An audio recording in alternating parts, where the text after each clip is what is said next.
nós vamos falar agora sobre o cronograma de execução de projetos culturais. Como eu já venho falando, e vocês já devem estar acostumados, o que envolve um cronograma de execução?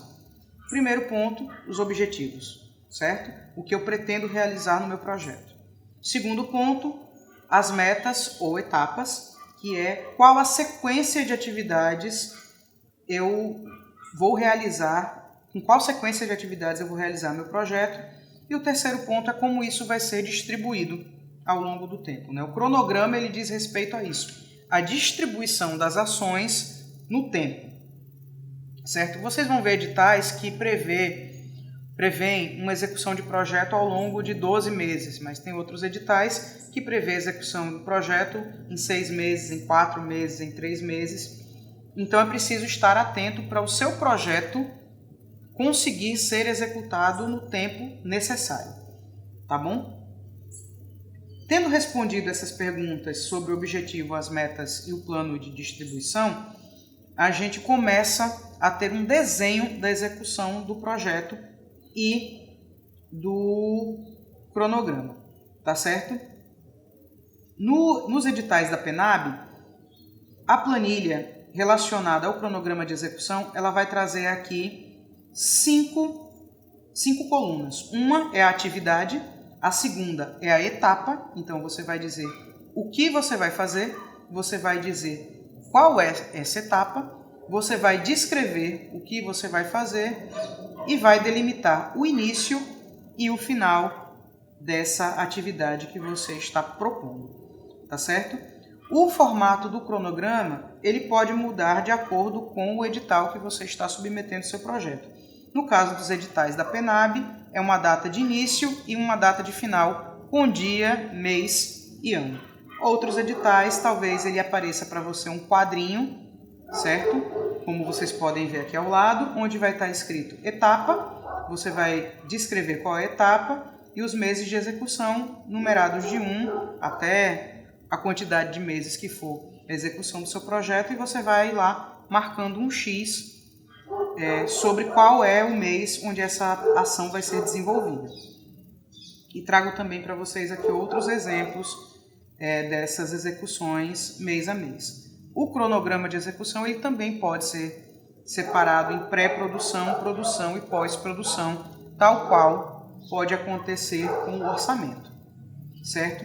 É importante lembrar que precisa haver uma relação entre o cronograma, o projeto e o orçamento e também temos que levar em consideração que imprevistos acontecem e que pode ser necessário fazer uma mudança de planos, uma adaptação, certo? Então, um conselho que eu dou, nunca centralize a execução do seu projeto nos últimos meses previstos em edital, porque vai que acontece alguma coisa e você precisa prolongar um pouco a sua atividade. Você vai ficar com um tempo muito curto para que ela seja executada e corre o risco, inclusive, de você não conseguir finalizar o seu projeto, tendo que devolver o recurso que você teria direito a movimentar para finalizar o seu projeto.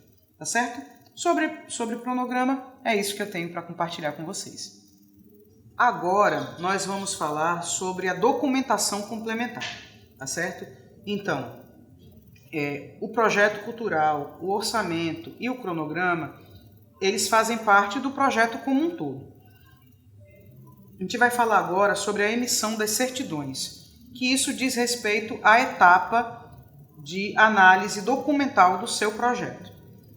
Todos os projetos que eles são tanto de esfera federal quanto municipal, quanto estadual, e os projetos da iniciativa privada, que estão atrelados à Lei Rouanet, por exemplo, eles sempre vão pedir as suas certidões negativas de débito. O que são essas certidões? São declarações da esfera municipal, estadual, federal e trabalhista que dizem se você, como agente cultural, pelo seu CPF, ou como empresa, pelo seu CNPJ, se vocês estão em regularidade no que diz respeito ao pagamento de impostos e tributos. Via de regra, as certidões que se pede para uma pessoa física, no caso o CPF, são a certidão negativa de débitos da Receita Federal, a trabalhista, No caso de Alagoas, a certidão negativa de débitos da Cefaz, que é estadual, e a certidão municipal. Nos editais da PENAB, para a pessoa jurídica, pode ser associação, pode ser instituto, pode ser iniciativa privada ou MEI, por exemplo, são pedidos alguns documentos a mais.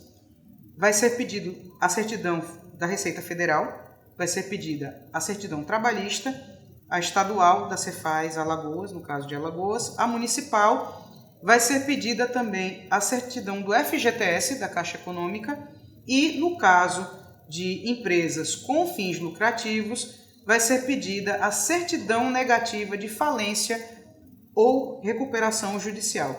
Essa certidão em específico, ela é expedida pelo Tribunal de Justiça Estadual, que é justamente para o agente patrocinador, digamos assim, do seu projeto, ele saber que a pessoa jurídica não tem nenhuma pendência nem está pedindo falência, certo? Essas certidões vocês podem emitir muito facilmente também através do Google. Também vou deixar disponível para vocês os slides de como puxar essas certidões. Via de regra, eu aconselho sempre utilizar o Google como o caminho mais fácil. Então você coloca lá CND Receita Federal, CND Estadual, CND Municipal. É importante a gente se atentar que às vezes a prefeitura ela não tem um site da Secretaria de Finanças. Então, às vezes, talvez seja necessário acessar diretamente a Secretaria Municipal de Finanças para conseguir essa certidão negativa de débitos. Tá certo? Puxei a minha certidão, ela deu positiva. O que é que eu faço? Quando a sua certidão, que deveria ser negativa, aparece positiva, significa que você tem alguma pendência, alguma dívida na esfera do qual você está tentando puxar a sua certidão. O que eu aconselho, e acho que todo mundo deveria fazer isso, assim que aparecer uma certidão positiva, você tem que procurar a instituição correspondente a essa certidão para saber o que foi que aconteceu, qual é a pendência que você tem. Então, se apareceu ali uma certidão positiva da Receita Federal ou você não conseguiu puxar sua certidão, entre em contato com a Receita Federal, porque às vezes foi um imposto que você esqueceu de pagar, ou, por exemplo, tem uma irregularidade no seu CPF que você não sabia e que está impossibilitando a emissão desse documento. Mesma coisa se for na esfera municipal ou na esfera estadual. Na esfera municipal, normalmente o problema na emissão de certidão é a falta de pagamento de alguma taxa da prefeitura. Na esfera estadual, inclusive, o atraso do pagamento do IPVA pode fazer com que a sua certidão ela seja positiva, tá certo? De toda maneira, se for algo muito complexo para ser resolvido, é sempre aconselhável você estar acompanhado de um contador da sua confiança para tramitar na regularização dessa sua situação de débito, certo? A partir do momento que você negocia a dívida que você tem, seja na Receita Federal, na Prefeitura, porque principalmente essas duas certidões, a gente acaba se distraindo e às vezes esquece de pagar um imposto, assim que você começa a pagar a sua dívida, já vai ser emitida uma certidão positiva com efeito negativo. Isso significa, quando o parecerista analisar o seu projeto, certo? Que você tem uma pendência, mas que começou a regularizar essa situação. Nos editais são aceitos dois tipos de certidão. A certidão negativa de débitos, que vai atestar que você não possui nenhuma pendência referente a impostos ou tributos, ou a certidão positiva com efeito negativo, que atesta que você possui débitos, mas que já está em processo de regularização.